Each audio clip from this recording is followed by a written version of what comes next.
We still have our guests in the studio. Echefu Samson Chidozie, the founder of Dato Sam's Recipe. Still talking about the Sustainability Summit, and I'd like to hear your take on that as well. Please, go ahead. Well, for me, I think it's the right time. Nigeria has held on to a tax law for 50 years. Okay. That has not benefited us. So no matter how we want to look at it, we cannot deal with other counterparts in other countries because of the kind of tax laws we have. One of the things I would like to mention that this government did is stabilizing the currency. When I traveled abroad the first time, it was easy for me to swipe my card and buy as little as ice cream. But a few years later, it was blocked. So it became a hiccup, for the average Nigerian to trade, to function down abroad. To $200. You couldn't do it. You couldn't buy it. I could buy shoes abroad and send it to Nigeria, but no, I couldn't do that things. So as regards this agreement with the government of Dubai, it's been there before. Nigeria had some trade agreements with this country where Nigerians, I knew even one of my cousins lives in Dubai. He used to send things easily.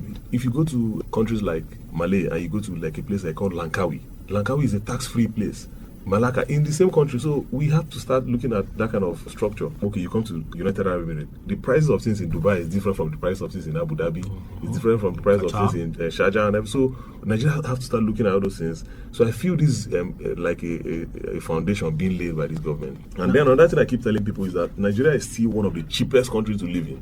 No matter how I want to look at it, just go to Togo. You find out that fuel is far more expensive, the housing is more expensive. So because we've gotten used to things given to us for free, we now feel any law that comes that shakes your source of eating. Your because pockets. Most of these people, it is food that is their problem, food and drink. So once anything shakes the food that they're eating, they feel the government is not doing fine again. While life is beyond food and drink. And then that problem, I think it's an essential. Very essential. It's the fuel we need. It's the fuel we need. I actually ate before coming here. I'm going to eat again. And I think one of the things he's cutting off from Nigeria is, or especially the youth, is immediate gratification.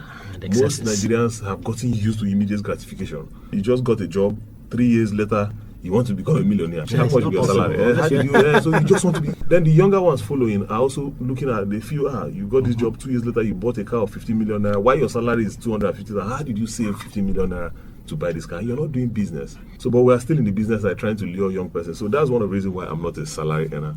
I'm not against salary earners. Most of them are doing very fine. But I feel if you really want to go into business, focus on business. If you really want to do salary, build a career and then become the great among them. And then there's one adage, I don't know who said that, but I heard it from my uncle. He said, heights attained by great men are not by sudden flights, but they, while their companions slept in the night, were toiling upwards in the night. So if you want to attain great heights, just know that you must do something extra above your peers in the night. It's not in the daytime. Whether you're a politician, you're a pastor, you're a businessman, you must wake up in the night and do something different. If not, you'll be like the normal people that wake up by 6. You understand? So I feel we have to start looking at, because our politicians, most of them, that's when they do their biddings. Well, we're definitely going to use that proverb today on our edition of 60 Minutes today. Now, we'll be talking about structures put in place and we're looking outside the country. Let's now bring things a bit closer. We have the African Continental Free Trade Agreements already in place, and of course there are certain aspects of it that are being fine-tuned. But then we now have the issue of some nations breaking out within from the ECOWAS and things like that.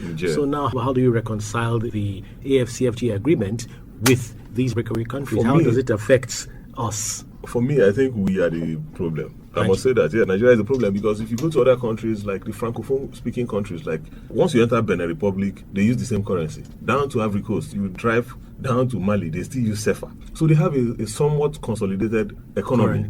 You understand? As compared to West Africa, it's just we and Ghana. And Ghana, because Ghana is in between these Francophone-speaking countries, they're almost running the same economy. They are balanced. We started becoming balanced in this government. I must give credit to this government.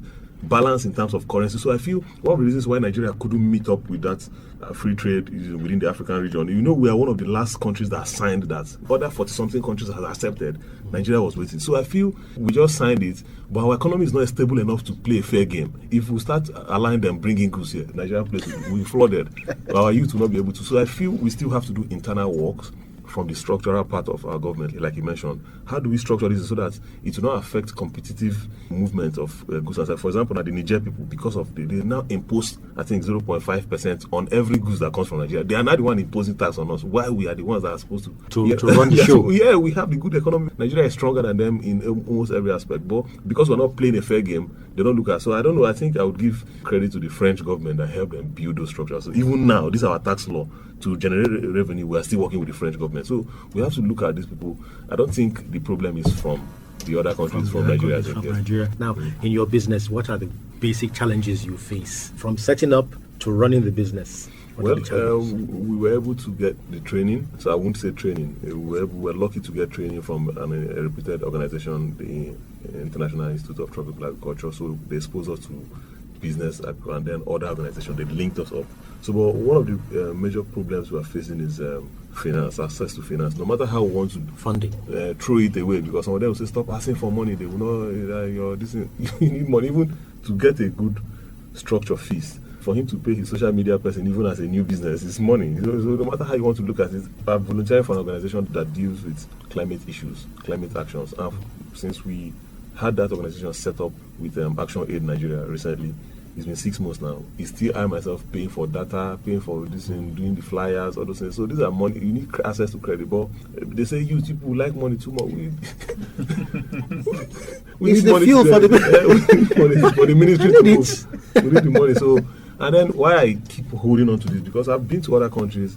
Even as a foreigner, I had access to credit. Even if they don't give me cash, I had access to virtual credit to collect an iPhone, or buy a new glasses. My first glasses abroad, I didn't know that my eye was not good until I traveled abroad, because of access to all these benefits as a student, access to insurance, access to basic. There's some sense, It's just recently my mom and my dad said my father is 70 plus, my mom is almost 60. That is recently that they had access to insurance, health insurance, but. I think credit is the most important thing. We've been, emphasizing on knowledge, but you can have knowledge and still be stranded, without credit. I think that's the most important thing. Nigeria is already a virgin land to do business. If Dangote, who is a billionaire, is telling you that this place is virgin land, the opportunity is joke. So that means we, the young persons. And then Ifan, you mentioned earlier, he said, for these Europeans, for these people to be looking towards us, even for those who are prophetic, we the Christians. Some prophets have said saying that these people are eyeing your land. They are coming to this place. Yeah, it's not hidden anymore. The Europeans are going to come here in the future. They're coming back. And then when we had some meetings with the ambassadors of the Netherlands, they are the ones that sponsored the project that drive us into agribusiness. We're talking about, they said that fishes are no more in their oceans, and I said Africa is the future. There's a reason why all your economic team of a whole country came and we are talking to the youth. There's something you are looking for. They had dinner with us. I was surprised. I never met such delegates. The full entourage of more than 2 ambassadors, both the one here in Abuja and the one in Lagos. They were interviewing us, gathering data, recording everything we're saying, because they are tracking us. They want to know how to come in. I want to also hear your final word as from the position of a leader. You've spoken about leadership today. So give us your final word for leadership. I would want to say to the youth that there's always a way.